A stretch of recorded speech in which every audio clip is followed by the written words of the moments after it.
You guys, I'm so excited because today I have the amazing Shannon Wooten.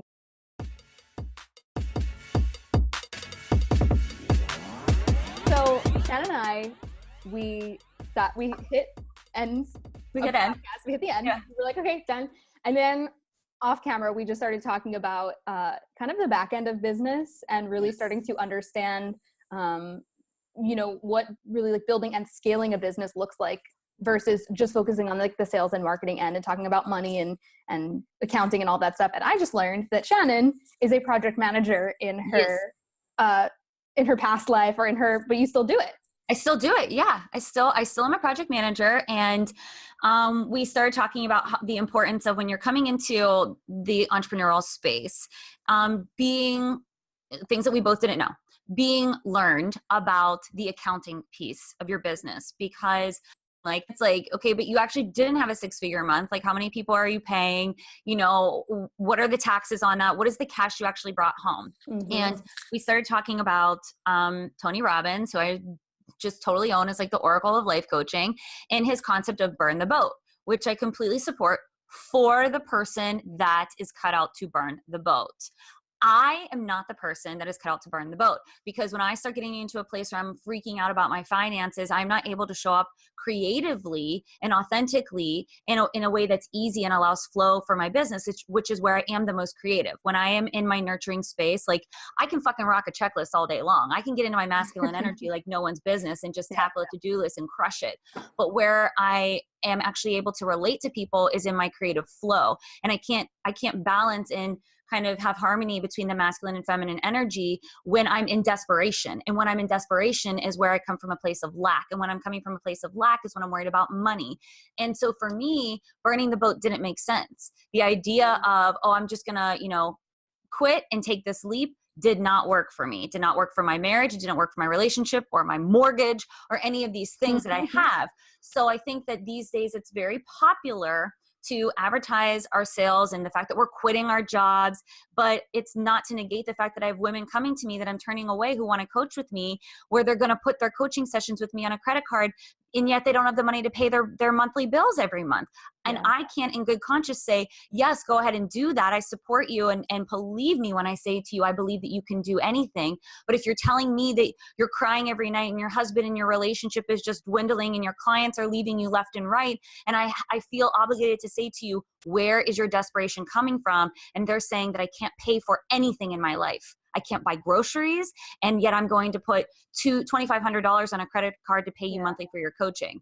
No, I can't in good conscience take that on. 100%. And I think what's so important about this, I did a podcast episode on this recently talking about survival mode, that when chemically, when we get into survival mode, we are not able to be our highest self.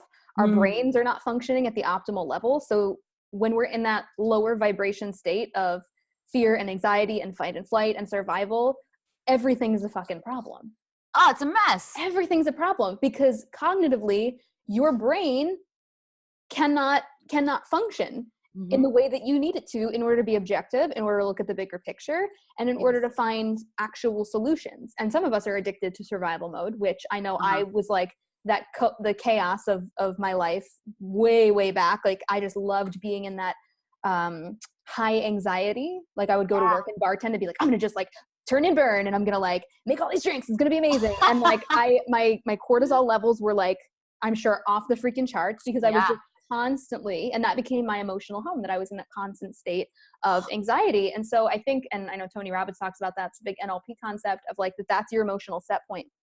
And so I see this too, where there are women who will say, I really want coaching. I want to invest in myself. They're seeing all of these messages inside Facebook groups and hearing it on podcasts, burn the boat, take the leap, just jump, just quit the job. And or you're not an entrepreneur. Oh yeah. If you have another job. You're not an entrepreneur if you have a side gig. What the fuck? For real though. For freaking real. I want to know who defined that, because it's rampant in everyone's mind. And I'm wait, so I built my business from the bottom up. I didn't have anybody help me. I wrote my book by myself, and I figured out how to publish it on Amazon. I didn't have anybody help me. So you mean to tell me that it illegitimizes what I'm doing in an entrepreneurial capacity, and just because I'm allowed to fund myself versus having an angel investor. Someone explained that to me. Is that what people were telling you? I've had people so I went live on this 2 or 3 weeks ago for the very first time. My coach is like, wait a holy freaking fucking second. You do everything that you do in your business and you also have a job. And I'm like, yes. And she was like, people need to know this. Yeah. And I'm like, no, I was fearful, right? I was like, oh my God, no one's going to want to work with me. They're going to say that, I'm not an entrepreneur or whatever. And it happened. I had people private messaging me and giving me these like definitions and shit. And I'm like, that's cool. If that's how you define an entrepreneur, is that I needed to, risk not being able to pay my mortgage, lose my health insurance, not have a 401k all before I was ready to. That's your definition. That's not my definition. But yeah, I just went live on it and talked about it for the very first time. And I had so many people reach out to me saying, I'm so afraid to do anything that is talk about that, the fact that I want to be a coach, the fact that I want to write a book, the fact that I want to start a podcast, because I'm so afraid that people will find out that I also have a job and not want to work with me. And my response to that is, number one, I'm doing it right now. I'm a living, breathing testament. So there's that. And number two, you can do whatever you want. If somebody wants to filter you through the lens of you're not this because I said that, just pay attention to their language. They're telling you that that's not what it is to them, but that does not have to be what it is to you. Yes, that's their belief. It doesn't have to be yours. And Right. I think that gets really dangerous when, you're new to the space and you don't really know the rules. And it's like, well, this person that I admire, that I have on this pedestal, they said this, so then it must be true. And I appreciate that you're saying this, because it's like, challenge that their beliefs don't have to be yours. If it doesn't fit, it doesn't fit. And I mean, yeah, when I was doing network marketing, I at one point was like, I'm going to get a side hustle. I didn't necessarily go out and seek it, but this girl reached out to me and said, hey, I know you used to bartend. We need some help at the catering hall, and you can work whenever you want. You can come and go. And secretly, that was like my saving grace. One, because I really needed some social interaction very desperately. And two, I remember sitting in the back folding napkins being like, this is the happiest money I've ever made. Because network marketing had gone up and down. The business model had changed. The way that they were selling products had changed, which meant that income was less stable. And so I just remember realizing then, okay, this is probably not going to be a forever thing, and going, okay, well, I know I want to, move towards the city in New York City, and that's more expensive. So I'm like, I know I need more income, and I'm tired of hustling my face off and sitting at my computer all day. Like, I just want an easier secondary stream that is reliable, that I'm not responsible for, that I don't have to be the person. And so I was so grateful to have that second stream of income, to be able to really start putting money away. And I mean, it wasn't the best paying job, but it was fun, because I was like, well, I don't care about this. I'm like, I'm not here forever. I'm not a lifer. And I know I'm building my side hustle. And it just gave me total peace of mind to really, truly step into my power as an entrepreneur, and to then a few months later leave network marketing and create my own coaching business, because I actually had some additional seed money to go ahead and do that. But I think this is such an important conversation, because I was freaking terrified. I didn't want anyone to know that I was doing some additional bartending, because I believed that if people knew, then it would look like I wasn't successful in network marketing, which wasn't the case. But that was my greatest fear. And I thought it would invalidate, is that even a word? Who I was showing up as a coach, and all the things that I was talking about in my network marketing company, all the success that I was having. I had this tremendous fear. So that's why I was like, we need to hit record. We need to go back and talk about this, because I don't even know if I've ever because it was just so long ago, I kind of forgot about it. But this is really what a lot of the audience right now that I know listens to this, they are either dealing with this themselves, or they're coaching women around this.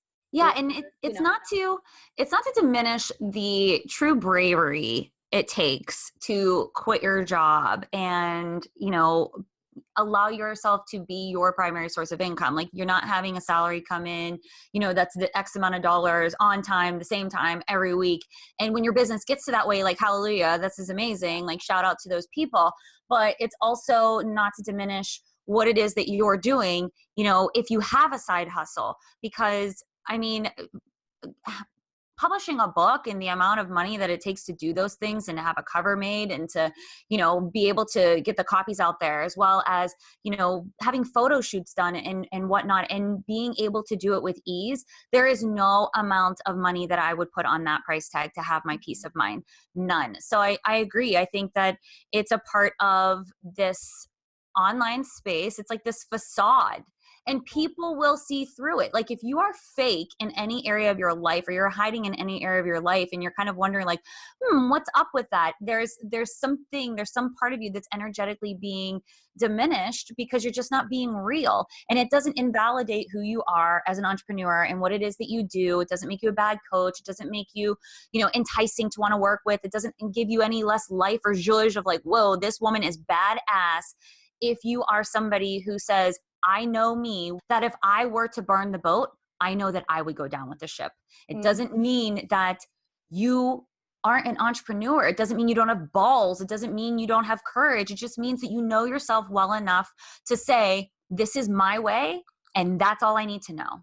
Mm-hmm. And I think we all need to know ourselves well enough, which is what the previous part of the podcast was all about. When I did my DISC test, which is DISC, I don't know if you've ever taken the Tony Robbins, No. They have it on their website. And then they'll like add you to their email list to be like, hey, have us coach you.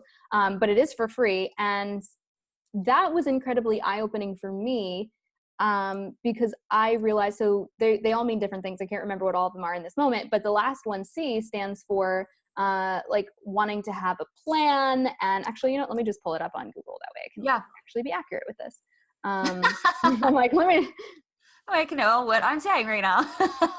let me just double check. Oh yeah. Okay. So the D stands for dominant. So this is somebody, that's in Spanish. My Tulum vibes are coming through. Yeah. Okay. So D stands for dominant, direct, demanding, decisive, determined, somebody who's a doer. So if you're a high D, then you're probably more in that leadership role. The I stands for inspiring, influencing, impressionable, interactive, impressive, involved. So that's like outgoing and people driven. The S stands for supportive. So stable, steady, leveled. And then the C stands for cautious. So calculating, competent, conscientious, careful. So when I took the test, I'm a really high D. So I'm very like my way or the highway, like boom, we're doing this, we're getting it done. But I'm also a really high C. Wow. So that is so cool. That gave me so much insight into why I have, as an entrepreneur, internal conflicts where I'm like, I'm the visionary, but I'm also the integrator. And I'm like, we're going to do this really cool thing, but how are we going to do it? And like, I'm in my own head going through all these things. So that was like really amazing to understand, because previously I had a business partner and I don't know what hers was, but I can tell you she was not a very high C, and I have nothing but love for her, but it made us it gave us great balance. But it also, for me, created a lot of internal conflict, because that's not how I operate in business.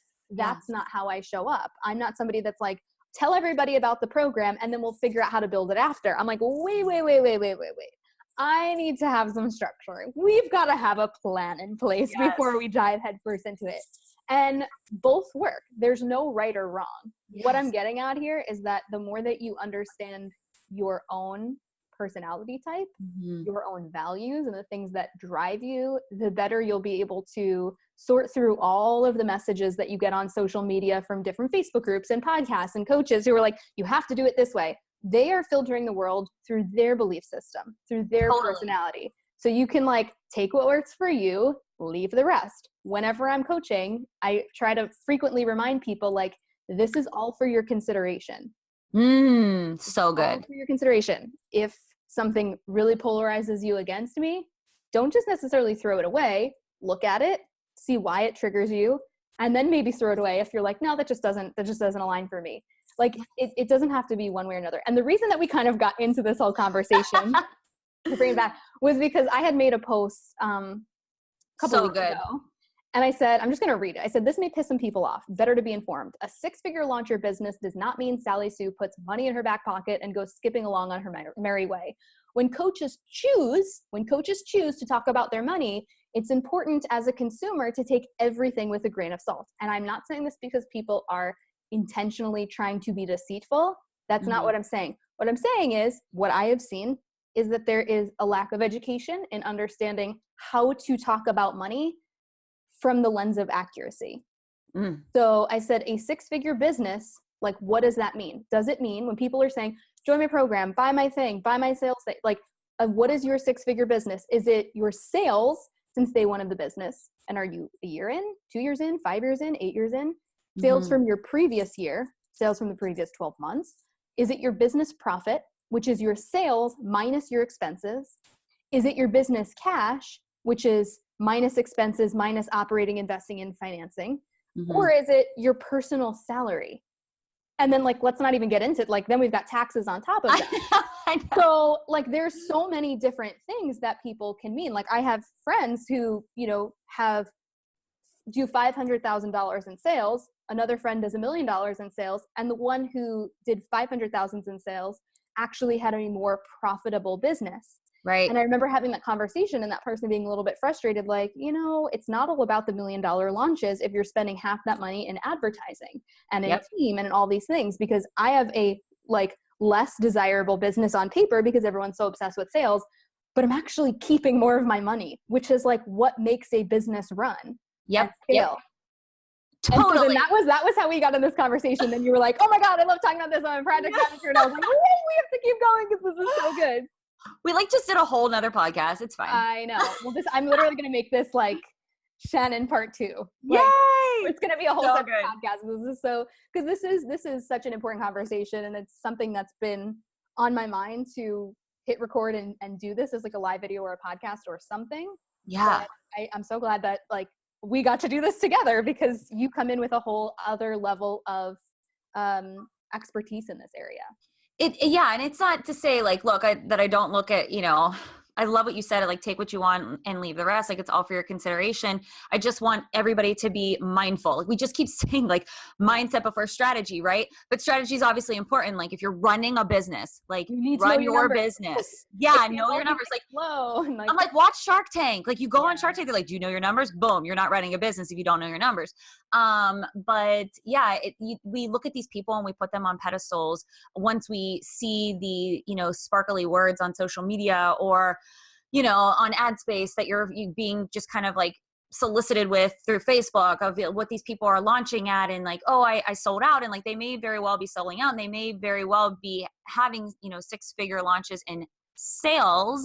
But it's important for you guys to know your business. Yes, you can have these figures that are inspiring, like the Tony Robbins of the world, or like the Gary Vaynerchuks of the world. Gary's like, work 24/7, always be on your hustle. And I'm just like, Gary, I just heard that you said you went on vacation for 10 days and you didn't look at your phone once. So I'm like, I love them. I think they're brilliant, but there are aspects of their business that don't work for me.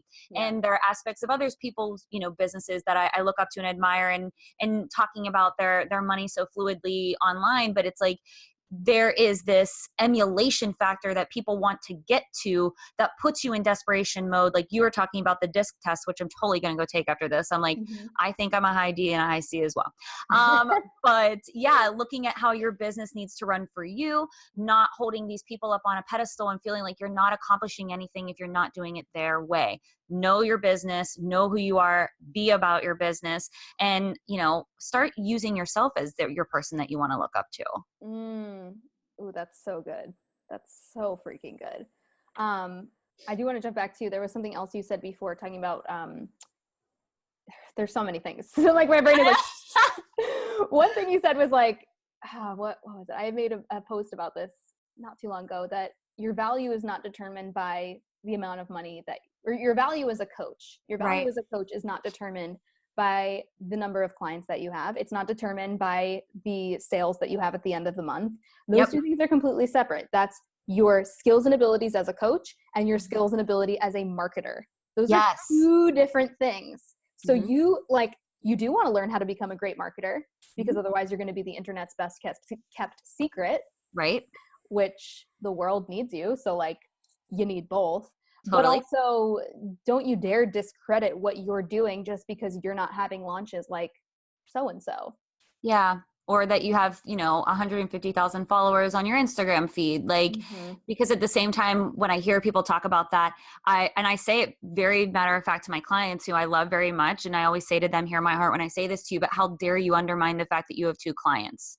How Yes. dare you undermine the value and the life that they're bringing to you, and with the fact that they have a husband or a wife or some kids, and they have a whole life that you're impacting every single time you get on that phone call or that Zoom and you're having a conversation with them. So how dare you undermine the fact that you hold a precious gift in your hand? Who cares that it's 2 people, and maybe down the road it will be 5 people, but right now the reason why it's not 5 is because you're not appreciating the 2. A freaking men. Like, guys, let's just take a pause to let that sink in. That's everything. I mean, one of my clients, she just did a 17K launch, as in Beautiful. sale, with 150 people in her Facebook group. Wow. Now, there are people, because she just made a decision that she was going to show up for them. She was going to show up every single day, did like live videos every single day from January until February, and just crushed it, and just was authentically who she was. And some of you guys may have already listened to that episode on the podcast. But the point is 150 people. Now, there are coaches who I've, mentored who kind of are like, well, 150, I need more. Yes. And they scoff at that. And I think what you just said is like dead freaking on. If you're not willing to show up for the one person, you're not going to get 100. You're not going to get 1,000. You're damn sure not going to get 100,000. Yep. Those are human beings. Those right. are people with real lives. Right. Absolutely. And I think that we're so obsessed with the highlight reel these days that we're always trying to look for the marketing tactic to get more, be more, but you can't actually be more if you're not embodying the type of business that you want to have. I know that for my clients, I'm not a funnel person. I want to get on a call with my clients. And this is how I run all my programs too. I do personal one-on-one coaching inside of all of my programs because I give a shit. I'm like, how does that make you feel? What's coming up for you? How can we finesse and kind of fluidly flow through that? Like, I give a fuck about what's happening inside your brain right now, because when you leave me and you're having a meltdown 5 seconds from now, I want to be very clear about what's going on inside your head so that you can discern it as being what's actual and what's not actual. What's the facts here? And when we start looking at our lives through the highlight reel of I want to get more followers and I want to have this amazing Instagram feed because of the perception that I want it to portray. Trust me when I say to you that people will read through your perception and know that your intention is icky. It's icky. It's not there for the life. It's not there for the human being. It's for the admiration. Admiration is not the same as love. Admiration is fleeting. It's emulation. Love is authentic. Love is real. Well, it's like Tony talks about the 6 human needs, right? And so many people are focused on acquiring significance, but only because they think it's going to bring them love and connection, which is what they actually truly really want. Yes. Oh my God. Can I just tell you that when I first started life coaching, I said to people, I was like, love, they're like, what's your purpose? I'm like, love and connection. And they would just be like, oh, lame. And I'm like, I don't know how else to dwindle it down for you. There are no greater words than my purpose as a coach is love and connection. That's why when I say perception's not the same thing, I have people come to me all the time and say oh my God, you're just so authentically you and your confidence in this and the way you cut your hair and your tattoos and blah, blah, blah. And I'm like, that's not for appeal. It's just because that's who I am. And it wasn't always that way. I used to think tattoos were gross. I used to have judgment about them. I'm a redhead. I shaved my head. There are certain factors I had to go through because I was worried about perception. And the minute I stopped worrying about perception, then people were coming to me asking me about authenticity and connection. And I was like, I'm just actually being me. So what is it going to take for you to be you? You cutting your hair like me is not you. I mean, unless it is, because, shaving your head's awesome and I like it, but still it's not about a look. And I know there's a lot of influencers out there and I'm not saying that it's not a sustainable business. Some of them, make 6 figures and they have, great, amazing social media feeds. It's not to say that we don't applaud you for your craft, but if you're a coach and you're looking to be, somebody that's running a perception-based business, then that's how you're going to coach too. Yep. So funny. I just had a conversation with one of my clients. I think she did a live video about it the day that we're recording this. And it was about how she was learning a lot in the online space about how she was hearing that a lot of people were experiencing burnout and you want to avoid burnout, get in your feminine flow. And she was having a ton of success and going, but I'm doing something wrong because I'm not being like a goddess. I'm not in my feminine flow. And I just looked at her and I'm like, well, you're having all this success. People are coming to you. People are obsessed with your work. Your shit's blowing up. How do you know you're not in your feminine right now? Right. And she's like, oh my God. Cause like she's like, I thought I needed to grow my hair out and like wear a goddess dress. But like, those are the pictures I love that we create in our minds. And I was like, that is literally one of the greatest coaching moments and one of the greatest lessons, because it was just like, I had breakthrough in that too, where I was like, wow, I didn't realize how much we create these boxes for ourselves, which was what our whole other podcast was about. I'm like, oh my God. Oh, in my mind right now. Yeah. But I was like, how do you know this isn't what it looks like? What if yours looks, and I was like, what if yours looks more tomboyish? And I was like, there I go though. I'm putting it in another box. Yeah. But it's like, okay, it's this other version. Like, but why can't that also be feminine? Why can't that also be the version of flow? Why can't that also be what a goddess looks like? Why are you creating some kind of, who came up with this rule? Where did this come from? Is it like Disney princess shit? Like, is it Greek goddess stuff? Like, I don't know. Like, where did this picture come from? But as soon as she locked into that, she was like, oh shit, like, yeah, I am in my feminine. Okay. I'm just saying, the way that I express it looks a little different than other people. And that's cool. Yes, I love that so much. And it's something that just from my what I was saying previously, that I went through too. Like, oh my goodness, I can't have tattoos. Oh my goodness, I can't shave my head. I remember my brother saying to me, which I love my brother first and foremost, but when I cut my hair the first time, I did it like incrementally from like shoulder length hair to like an inverted bob. And then my hairstylist was like, how do you feel about me shaving your head? I was like, I don't feel anything about that. Actually, I feel zero. Like, don't do that. And he's like, why? It's going to look fierce on you. And I went home and I like told my mom like what I was going to do. And my brother was like, I would never date a woman that shaves her hair. And I said to him, well, that's good, because that would be weird. First. And second, now I was like, I booked the appointment. Like, I went back and I just had this energy about it that's like, number one, it's hair, it'll grow back. And number two, like, I feel really good about it. I feel in my energy about it. I feel like again, going back to what we were talking about previously, like removing the label and the stigma of like, what does being in our feminine energy actually mean?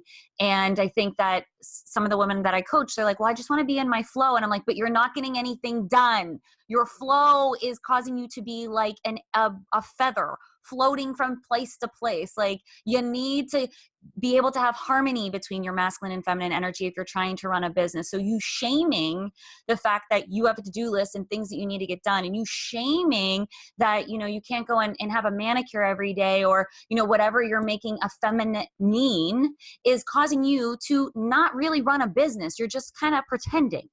Mm-hmm. So allowing yourself to have harmony between these two energies and allowing you to redefine it is you being more in your energy, whatever that is, masculine and feminine. Doesn't have to be one is more right than the other. Like, you can still be flowy while also saying, I can rock a to-do list like a motherfucker, or I can hire someone that can help me. Yes. Period. End of story. Yes. So, like, I think you're a beautiful embodiment of that. Of both of those, because like, you show up in your feminine, and your feminine does look the way that it looks for you, and it's not what everyone else's looks like. And I think that's what's so beautiful, because just without even maybe intending to, you're just giving other people permission to be who they are, just thank you, by being authentic in who you are. I think I just had this realization right now, so thank you, Jen Casey. Send me your invoice. Pay you. I was like, wait a minute, that's so fucking true. Like, yes, like having that realization of, oh yeah, I guess I am not the quote unquote, goddess like with the really long hair and bohemian beauty. But you know what? I actually don't relate to that at all. Like, that's just naturally like not who I am. So thank you for that. I will send you a PayPal. So welcome. Oh my God, I love you. Well, yeah, I mean, for me, like I said, it's like, I'm not like, I'm going to go collect all these Chanel bags. Like, I enjoy beautiful things, but my brand is not necessarily that I need to live in a $5 million mansion. Maybe it will be one day. Maybe I'll decide that's what I want to do. But then that's what I decide to do in that moment. And I won't feel any kind of way about changing and evolving in that. But right now, my version of success is like pretty much exactly what I'm doing right now. And I love that. It's like, I shop at Target. I get deals. Like, I get deals, bitch.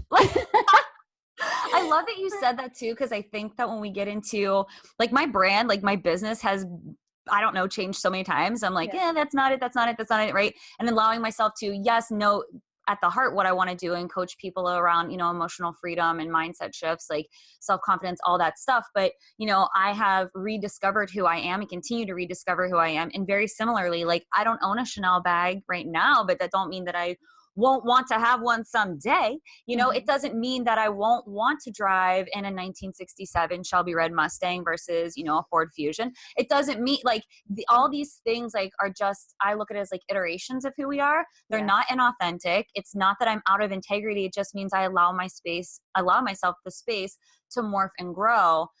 Which I think also goes back to what we were talking about, the masculine and feminine energy. Like it's having harmony between the two things, allowing yourself to be a chameleon of your life, allowing yourself to rediscover who you are, and realizing that if you are making yourself definable, it's because you're choosing to want to be defined by something versus saying, who can I be in this moment? Oh, I can be anything. That's where I actually thrive. I love this conversation. You and I could literally talk all day. I know. I'm like, it's like 2 hours later. I'm like, you literally have things to do. I need to let her go. Oh my God. I just freaking love you. This is such a great conversation. I know people are going to be flipping out over this, and there's going to be 2 separate podcasts because it's going to be like 3 hours long.